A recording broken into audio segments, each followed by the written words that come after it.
Hey, what's up, everybody? Thank you so much for checking out this video. I am your host, Juicy, and today we're back again with another episode of Juicy Real Talk. And as you can see, I have the pleasure of having Jordan the Frugivore on the line with us today. And today he's going to really break down and dissect a concept that is kind of confusing to some people. We're talking about the diet that is called the Frugivore diet. Specifically the raw frugivore diet. And this is, if you are so confused about what that is, that are actually people who only eat fruit, okay? Raw, fresh fruit. That is their only diet. And there are a lot of misconceptions about this diet. Some people think, oh my gosh, you can't eat too much fruit because fruit has sugar in it, and that's going to cause diabetes, right? So you have that. You also have people who complain about where's the protein coming from? All of these different questions and concerns. Jordan is going to address that today because guess what? Jordan is a frugivore. And if you follow him on Instagram, you know his name is Jordan the Frugivore. So of course, I had to have Jordan break down this topic. So without further ado, Jordan, the floor is yours. Language, I definitely understand your question, and the way you put it is literally the way that people will frame this question as actually like three different points that are all coming together as one argument or limitation. Sugar is a very general word. Sugar by definition is carbohydrate. There's complex carbohydrates and there's simple carbohydrates. Simple carbohydrates are basically fruits. They're basically raw, fresh foods. Or I would say fruits, right? Complex carbohydrates would be more of your starches and your so that would be like your deep root vegetables, your grains, your beans and legumes, some nuts and seeds, but mostly starch. Complex carbs, we're talking about bread and flour and starch and grains. So those things are also sugar. Those things are also carbohydrate. Those are also sugar. So the first thing is people who are talking about fruits and saying, oh, that's too much sugar. They're really not in a position to speak if they're also eating sugar in the form of rice or bread or flour or whatever. That's just one thing. It's just the awareness of what the word sugar means. Two is, which might be the most important point, is that the human body runs off of sugar as the primary fuel source. The body will take whatever kind of sugar you give it, but there's obviously consequences for giving it the wrong type of chemistry. Our body it needs simple carbohydrates because then it can just assimilate those into what it needs. It can just burn that energy. If we give it complex carbohydrates, starch, sugar in the form of starch, the body has to break the starch down. The body has to become a refinery to refine the starch into sugar, which creates a lot of waste, a lot of metabolic waste for us, and puts a lot of strain on our organs, and overall doesn't have a positive long-term impact. So that's one thing, is that the body actually needs sugar. So you're getting it from somewhere, by the way. Everyone's getting sugar from somewhere. Thirdly is that diabetes, people don't know anything.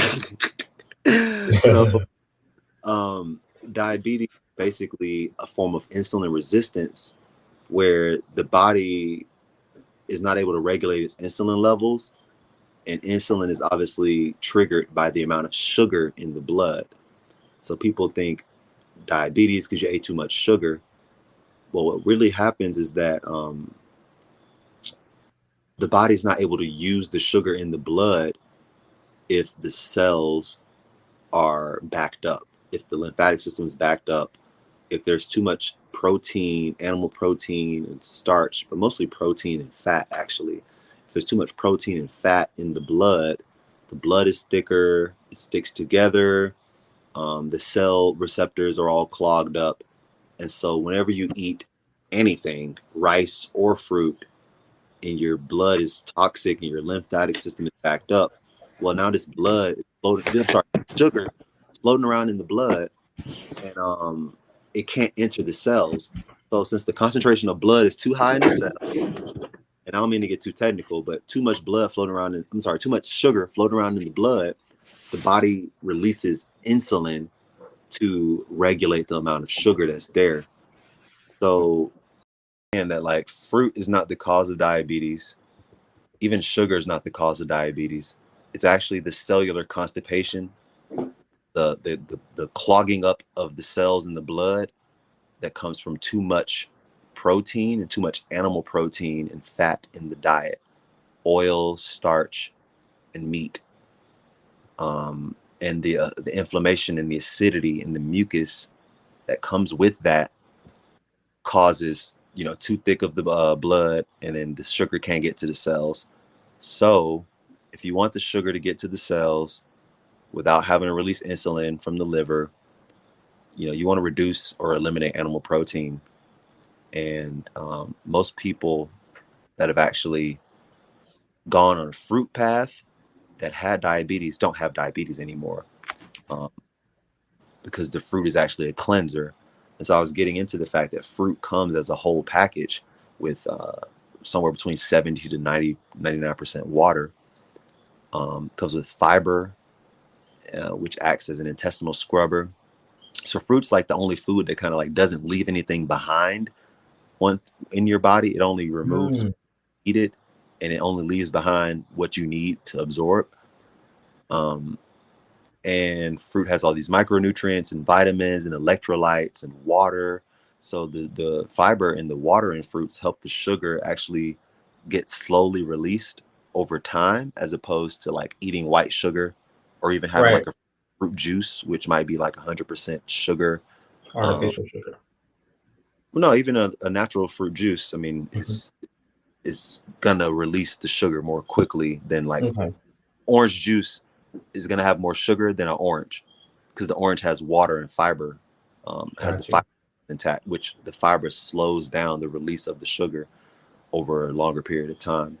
So all that to say is that fruit does not cause diabetes, and the diabetes wing hospital is not full of fruitarians. It's full of meat and starch eaters. So if you want to not be diabetic, don't be a meat and starch eater, be a frugivore. You are a frugivore, but act like one.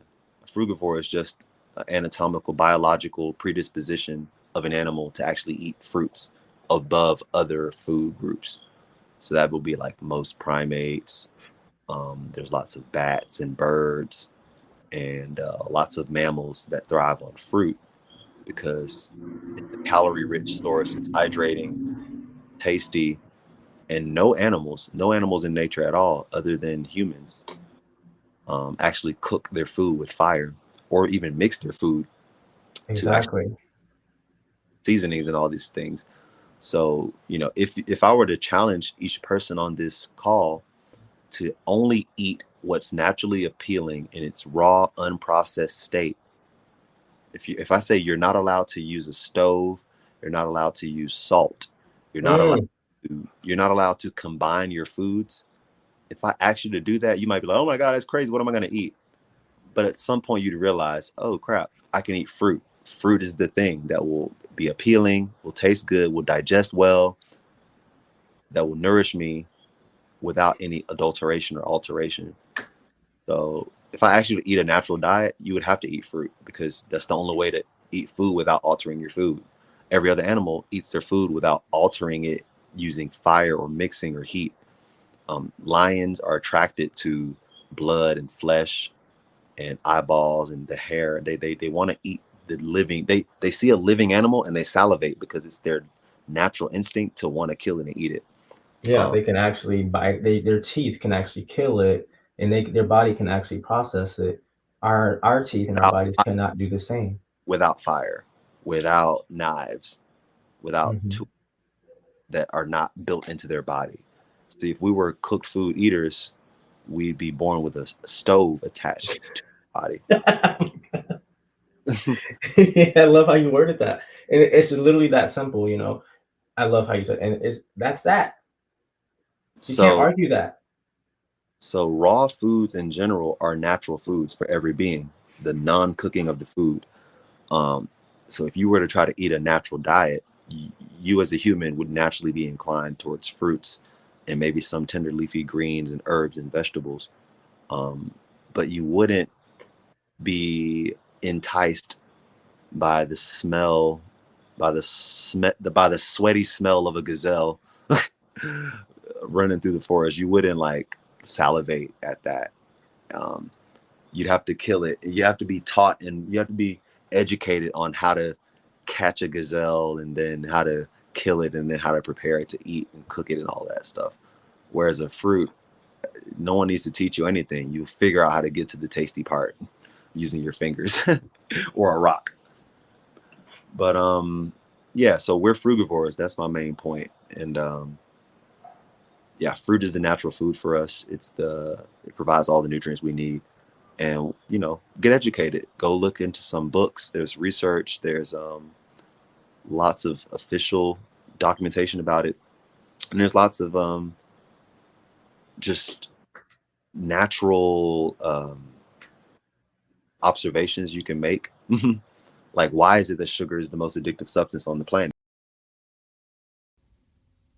That is like so beautifully said, and it's such a big statement, right? I wanted you guys to really reflect on that.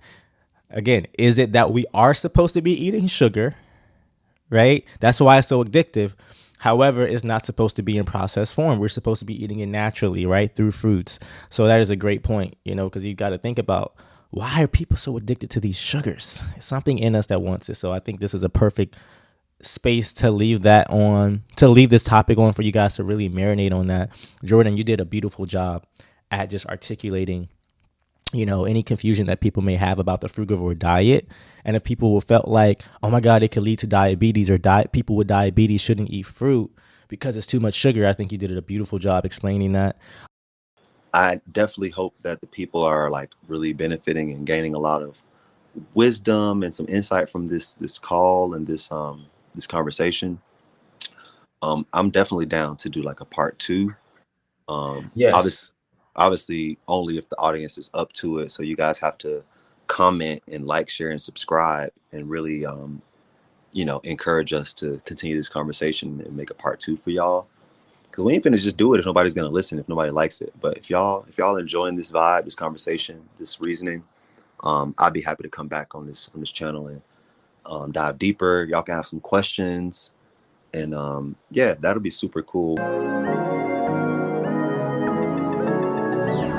It's Juicy Real Talk, and I'm